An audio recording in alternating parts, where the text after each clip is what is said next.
नमस्कार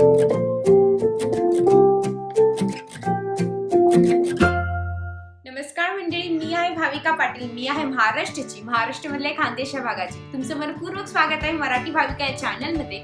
आज आपला विषय असणार आहे बाळाला लागणारे इसेन्शियल्स. जे न्यूबॉर्न्स आहेत त्यांना नवीन जन्म झाल्यापासून तर 6 महिन्यापर्यंत कोणत्या गोष्टी महत्त्वाच्या आहेत त्या मी सांगणार आहे. तर हा पार्ट 2 आहे. पार्ट 1 मी ऑलरेडी बनवला आहे, त्याच्यात 4 मुद्देही मी कव्हर केली आहेत.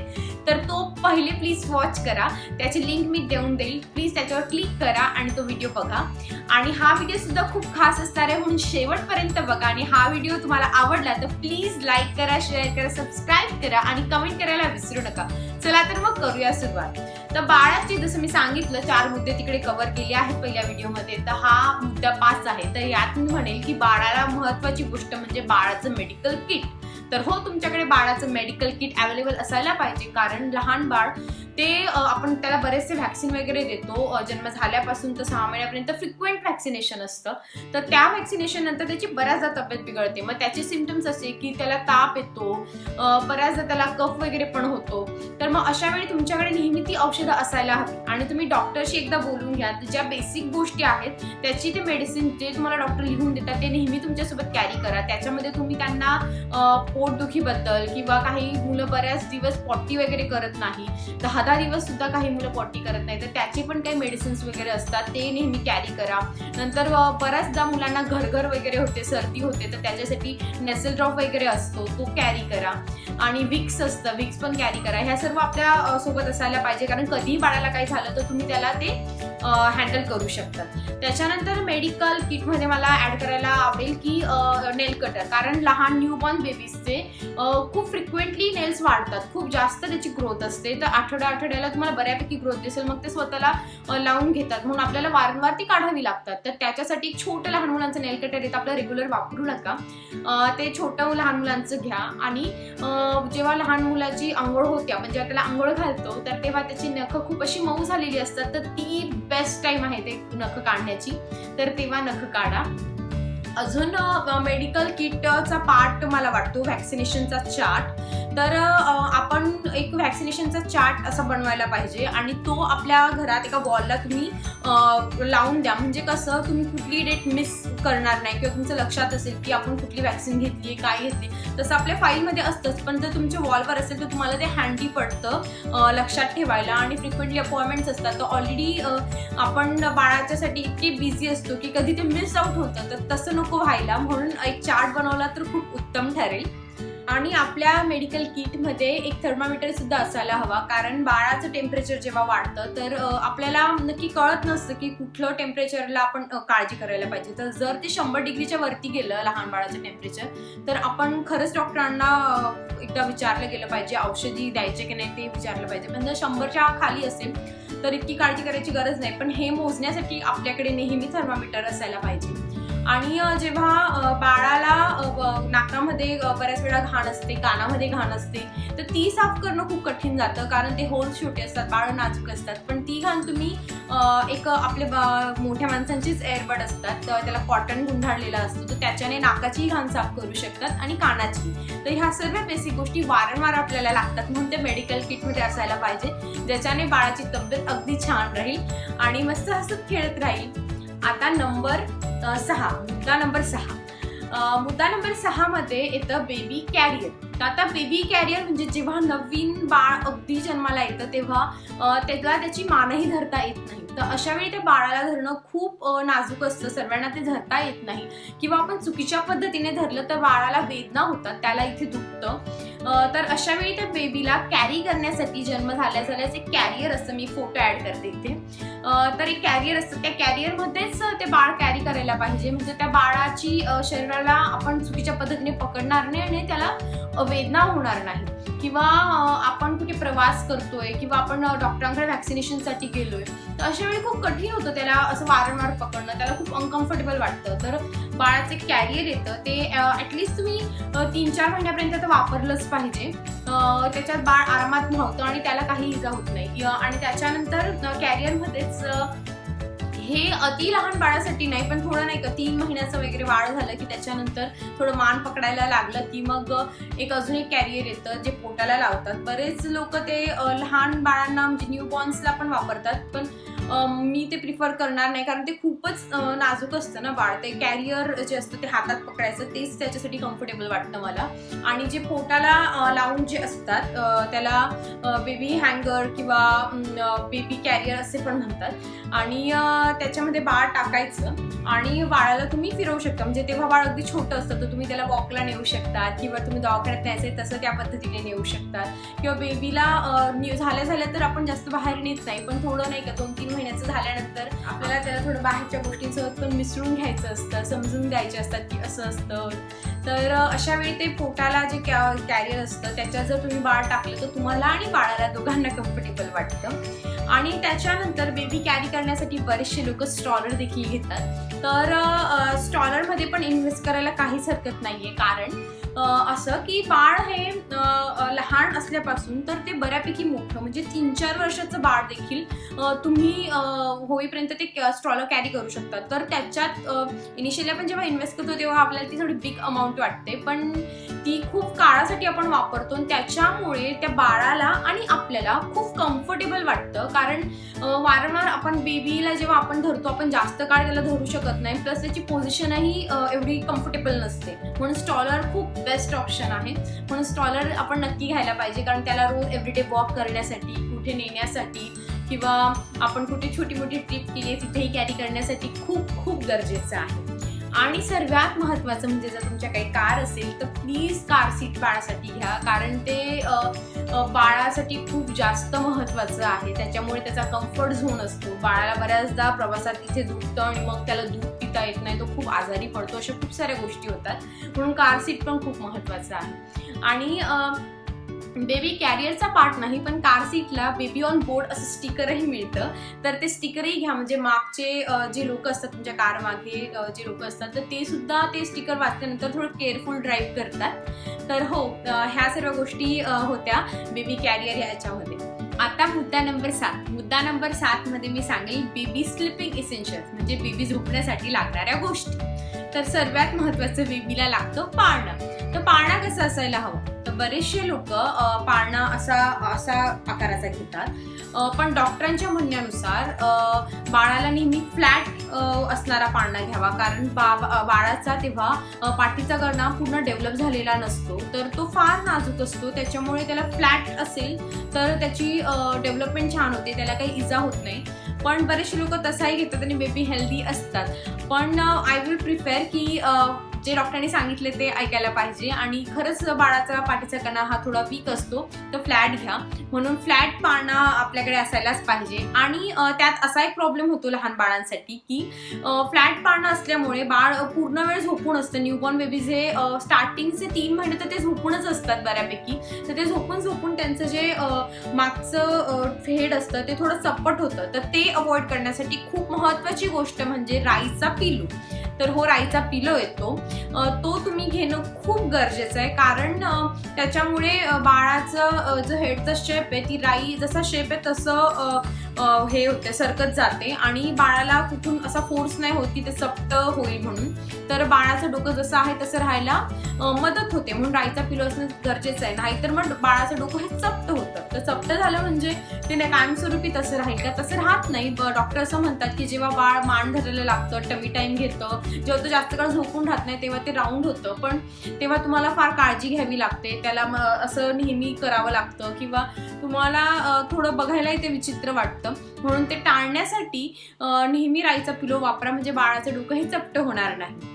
आणि बेबी इसेन्शियल्समध्ये त्याला जेव्हा आपण टाकतो तेव्हा खाली एक मॅट असायला हवी. जर तुम्ही क्लॉथ डायपर वापरत असाल तर 1-2 नंतर ते ओलं होतं, किंवा तुम्ही लंगोट वापरत असाल तरी वारंवार ओलं होतं. म्हणून जर एक प्लास्टिकची मॅट असेल जेव्हा ते खाली जाणार नाही, प्लास्टिकची किंवा आजकाल ते बेबी हगचे पण असे मॅट असतात जे बाळाला खाली टाकायचे असतात. ते वरतून फार सॉफ्ट असतात आणि खालून काही ते ऑब्झॉर्ब करून घेतात खाली, त्याच्यामुळे काही ओलसरपणा जात नाही. मग ते तुम्ही वापरू शकता. त्यावर तुम्ही काहीही तुम्हाला जे वाटतं बाळासाठी कॉटनचं खाली अंथरून त्याला वरतून एक असं बेडशीट सारखं टाकू शकता, त्यावर बाळाला टाका.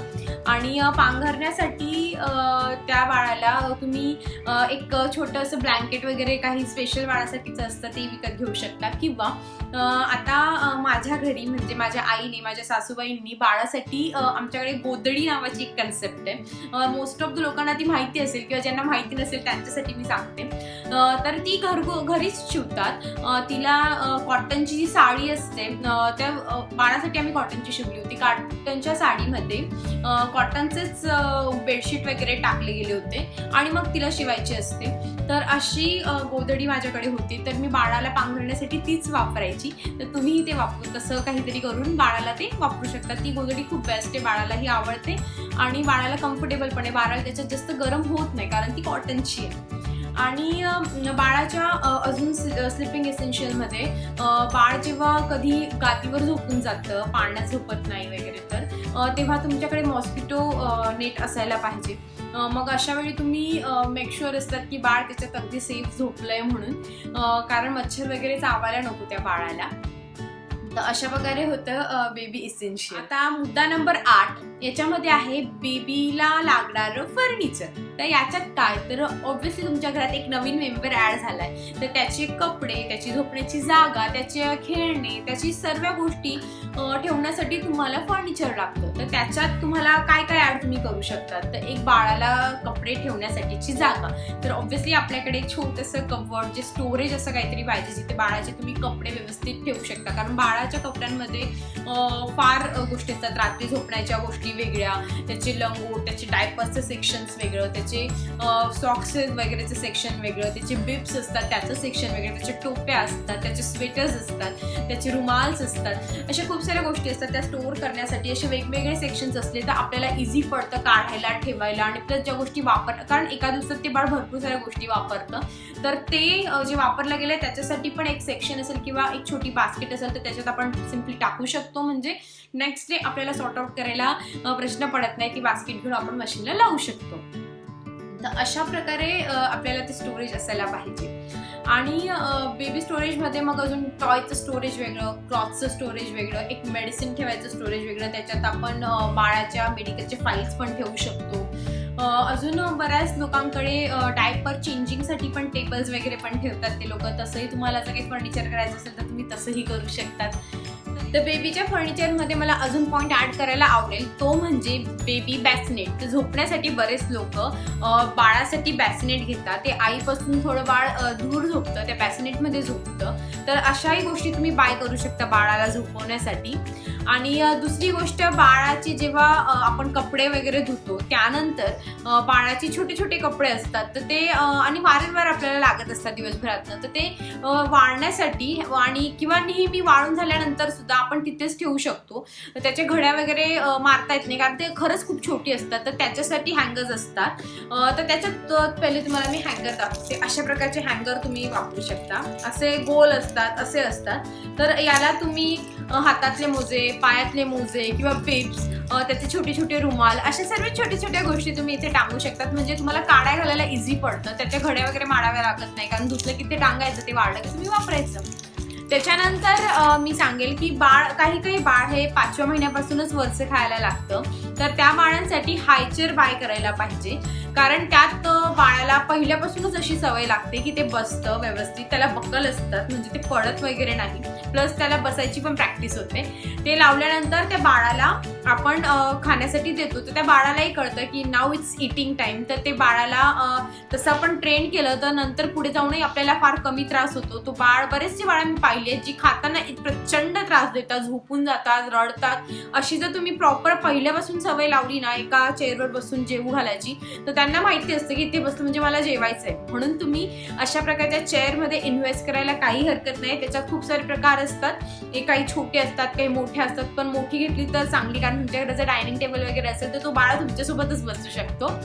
तर हो, हाय चेअरमध्ये इन्व्हेस्ट करा. अजून मला बेबी फर्निचरमध्ये पॉईंट ॲड करायला आवडेल, तो म्हणजे एक नवीन डस्टबिन आपल्याला विकत घ्यावी लागेल. कारण बाळाचे खूप सारे डायपर्स, वायपर्स अशी खूप सारे गोष्टी निघतात, तर ते थोडे वास येतो त्यांचा. तर अशा वेळी बाळाचं एक सेपरेट डस्टबिन बनवा, म्हणजे त्याच्यात तुम्ही डायपर्स वगैरे टाकू शकतात आणि ते तुम्हाला फेकायलाही सोपं पडतं. तर हे सगळे पॉईंट्स होते बाळाच्या फर्निचरमध्ये. आता मुद्दा नंबर 9. ह्या मुद्द्यामध्ये मला खरंच सांगायला आवडेल की बेबी फोटोशूट. हो, हे खूप इसेन्शियल आहे करणं, कारण हे सर्व जर्नी तुम्ही एन्जॉय करत असताना जर ती तुम्ही कॅप्चर केली नाही तर पुढे जाऊन तुम्हाला आठवण ठेवण्यासाठी काही राहणार नाही. कारण ते मोमेंट इतके प्रिशियस असतात आणि ते तुम्ही कॅप्चर करायलाच हवे. म्हणून बाळाचे फोटोशूट्समध्ये पण खूप सारे प्रकार असतात. जर तुम्हाला दर महिन्याला फोटोशूट काढणं जमत नसेल तर बाळाला न्यूबॉर्न फोटोशूट जे पहिल्या महिन्यापासून ते 3ऱ्या महिन्यापर्यंत करतात ते तुम्ही नक्की करा. म्हणजे नंतर ते फोटो पाहून तुम्हाला असं रिमाइंड होते की वाव, हे बाळ माझं असं होतं, आता असं वाटलंय. तर ते बघायला खूप छान वाटतं, म्हणून करायला पाहिजे.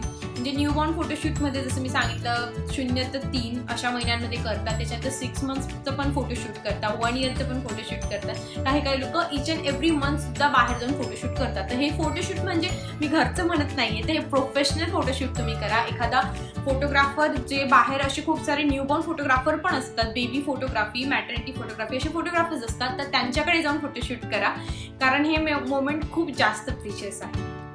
त्याच्यानंतर बेबी इसेन्शियल्समध्ये नाही येणार हा मुद्दा, पण बेबीच्या इसेन्शियल देण्यासाठी आईने करायच्या गोष्टी आहेत.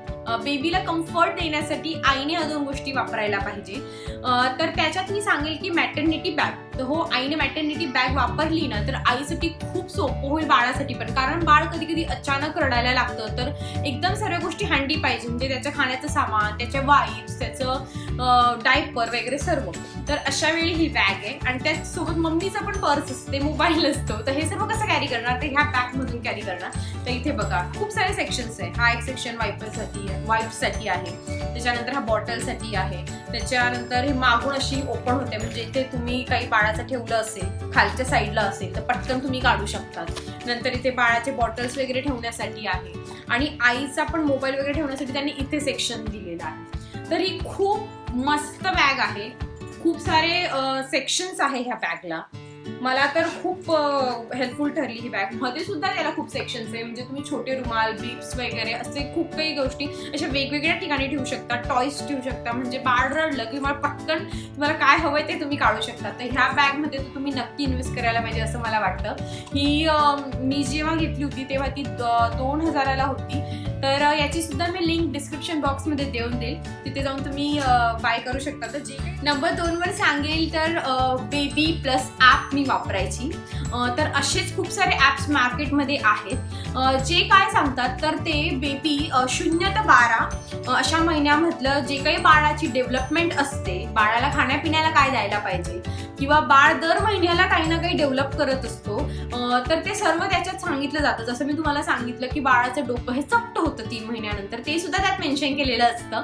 तर इट्स नॉर्मल थिंग. असं ज्या गोष्टी नॉर्मल आहेत त्या सुद्धा आपल्याला कळतात. कारण बऱ्याचदा आपण नको त्या गोष्टीवरनं वरी करायला लागतो.